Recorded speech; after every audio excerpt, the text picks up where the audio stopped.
Here in the bathroom, there was the issue of the replaced subfloor in here sticking up a little bit higher on this corner of the doorway and then flush on this side. I stapled a piece of glue on here, belted it down just a teensy bit to get it flush from here to where it's smooth like this, but on this side it was sticking way up. So with just the staples on that side, I belted it down to pretty much 1/8 of an inch. And then about right here is where that ends. I got this piece here. Same thing, this one was belted down and it came down to nothing. I kept it free to where I could work right up to the edge and not be interfered with this. And then I'm going to put a little mustard under this one, kind of glue this one down because it's so thin the crown staples will probably shoot straight through it here. And then maybe a little glue here. But that is just to kind of float that linoleum and take away any kind of hard edges that I could end up with. Oh yeah.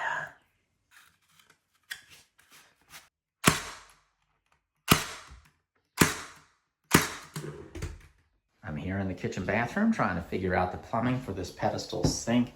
It's kind of tight and weird how all of this works. A pedestal sink has a very limited amount of space in the back to do your plumbing. There's the drain, the supply lines, but the way that the vent runs up through the wall, then the foundation wall's under this wall, the water's going to go in, down, out, and then down through there. It's very strange, I know. So I considered cutting the drywall, replumbing it a way that I thought of now that would be better. And my in-laws are in town. My wife's sister lives right up the road from this house. I called my father-in-law, said, you want to take a break from being over there and come over and look at a plumbing issue? He's a plumber. He's also owns rental properties. So he came over. We were shoulder to shoulder down on this with the vanity slit up, using these fittings, trying to figure it all out. And long story short, he looks up at me, uses some choice words, and said, look, this is great if it's your own house and you really want to use a pedestal sink. And he totally got why I wanted to use it in this small space. But he said, just go to the store and buy the tiniest vanity you can. And that is what I did. This one was $150. So I'll say it is inexpensive for new stuff. There was one that was cheaper at $129, but it looked really bad. This one has a little bit of style to it. So this is what we're going with. And I totally am glad I had him over. I asked him a plumbing question, and he ended up changing the whole thing on me and just saying, don't use this one. You're complicating things. There's no reason to go through all the pain of plumbing it like this or redoing it to make it accommodate this pedestal sink when there's solutions like this. And this keeps me moving now and faster. So all I have to do now is get this stuff connected up, put the linoleum in, and install the vanity.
I know this floor may attract some haters. There's a couple of you out there, I'm sure. I just had a bummer moment off camera, and that is that this is framed for a 28-inch door, but a 28-inch door is going to hit the vanity. And it's about as small as it gets. There's other ones that don't have the rounded front, not of this style. But long story short, the next size door down would be a 24-inch door, so that's no good. But my other option is for it to swing out this way, which is okay because that would encourage it to stay shut. But I don't have that door. I just went and bought all the doors, and I had to buy 3 28-inch left-hand swing doors, and this would require a right-hand swing door because exiting this way, the door would have to swing that way. I'm probably off by like 1.5 inches here, but there could be hope.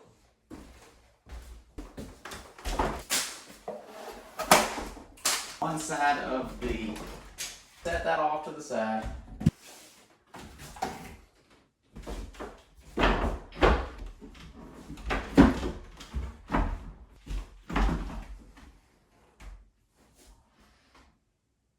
I think it's actually, wait a minute.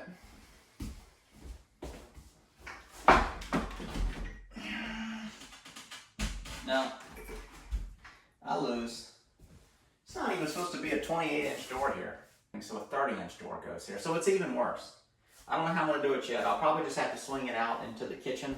Again, not the end of the world.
Gonna go ahead and wrap this video up, even though I didn't get as far as I wanted. But I think there is a bright spot in that, and that is that I'm gonna post this video tomorrow, which is Thursday, and then I'm gonna try to post another video next week on Tuesday, and that would get me on a Tuesday schedule. That's what I really want to do. And so I thought about just not posting this video tomorrow and then just waiting till Tuesday and posting it and then get back on my Tuesday schedule, because that's my preferred day if I can. I think the videos do better. I think it's that gives the video basically all week long, and people watch a lot of videos, I think, like while they're at work on their lunch breaks and stuff. If I post a video on Thursday, you know, I get good Thursday views, good Friday views, and then the weekend hits and people are doing their own thing. Not that they don't watch it kind of any old time, but I think the videos just do better on Tuesday, and it's just my overall preference.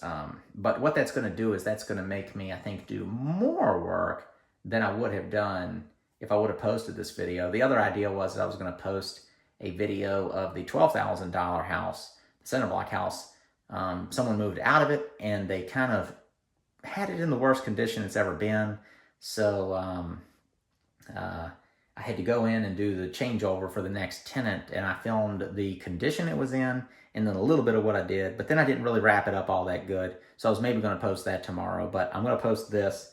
Going to go ahead and commit to what I committed to, and then race to get more work done by Tuesday. For example, I think I'm going to go ahead and try to get this door done. So when I say I'm done with the kitchen, even this door will be here, mounted, swinging, painted, all this flaky old paint on the jamb off, and then this door trimmed inside and out, transition strip, and I may even go ahead and do the final painting in there. Still need to put that little cover plate on the switch, and then touch up paint that corner. All that drywall compound is sanded out. I think I said it baseboards, and then that's done. And here I need to do the toe space underneath the cabinets, mount the countertop, mount the sink, and connect the plumbing.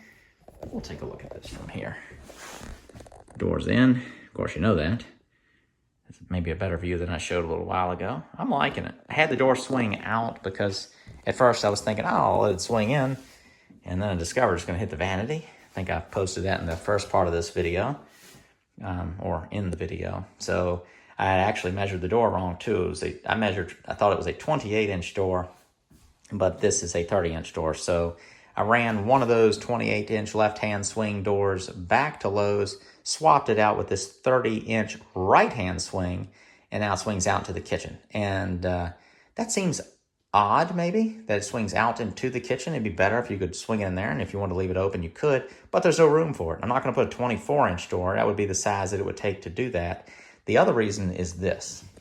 If you walk up to the door, you're coming in here, it's an emergency, you're using the small bathroom for something you shouldn't, and you swing this door open. I don't care if it isn't even an emergency. Say you just want to come in here and shut the door behind you and touch up your lipstick in privacy.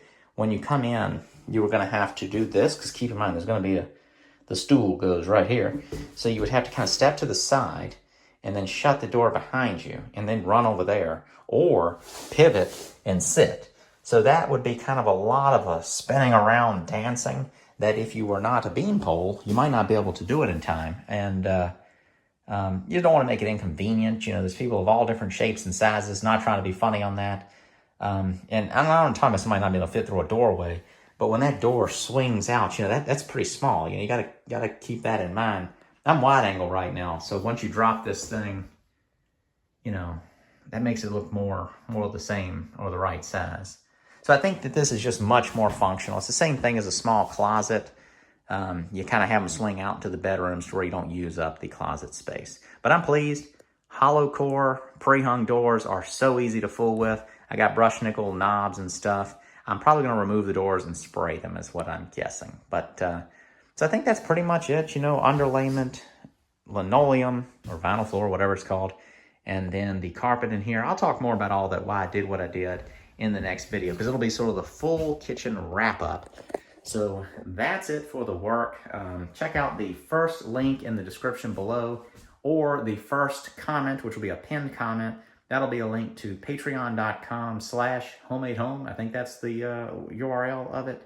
And Patreon is a subscription service for different creator people, whatever they're called, anything basically. Basically, it's a financial contribution you can make.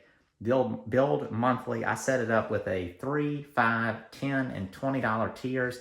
You can keep watching the videos as normal. This is not putting anything behind the paywall.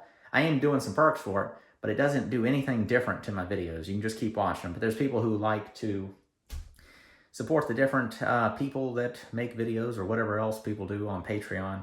And if you're interested, you can do so. Again, first link in the description or first comment. The $3 tier, the entry-level tier, you're going to get a picture or two update with a little description. Every once in a while, I might ask a question. Maybe every once in a while, I'll do a video for that tier. But the $5 and up tiers, you're going to get an update video or two in between my videos. So regardless of when they're posted, you'll get updates. You also will get the pictures as well. So that's how it works. If you have any questions about it, you can ask me here or ask me there. Send me whatever messages, however you can send them to me. I think people are enjoying it so far. There's a handful of people are signing up for it, and more are kind of trickling in as the time goes. But I had the announcement buried in the last one, kind of like it's being buried in this one. But I might put something more in the kind of center of this one to make that announcement too. But it's kind of fun fooling with it. I'm learning how to do it. But yeah. Other links in the description will be my book, Cheap House, How to Find and Buy Inexpensive Real Estate. It's an ebook. It's on Amazon or available as a PDF through my website. It's about 10 typed pages. It's going to depend on how long it is. It's going to depend on what you're reading it on. But that's about the length. It's a short ebook, sort of a bare bones, how to get started finding, buying cheap houses like this one. And it uses examples of other houses I bought and tells you sources and kind of just how to put things together. So you can check that out. There'll also be some links to the different products that I use down below. Those will be Amazon links. I would like to start a Home Depot affiliate page account or whatever it's called eventually. But what else? Yeah, I don't know. Check the description and you'll see whatever else I think of right after I'm done filming. So thank you all for watching. Look out for the next video on Tuesday, and I might even post another one next Thursday if I post the video of the $12,000 house thing. I hope I already mentioned that in this, but I didn't. The people moved out, cleaned it up for the next people. It was a disaster, and dealt with that. So sorry for repeating myself. Thanks for watching. See you next time.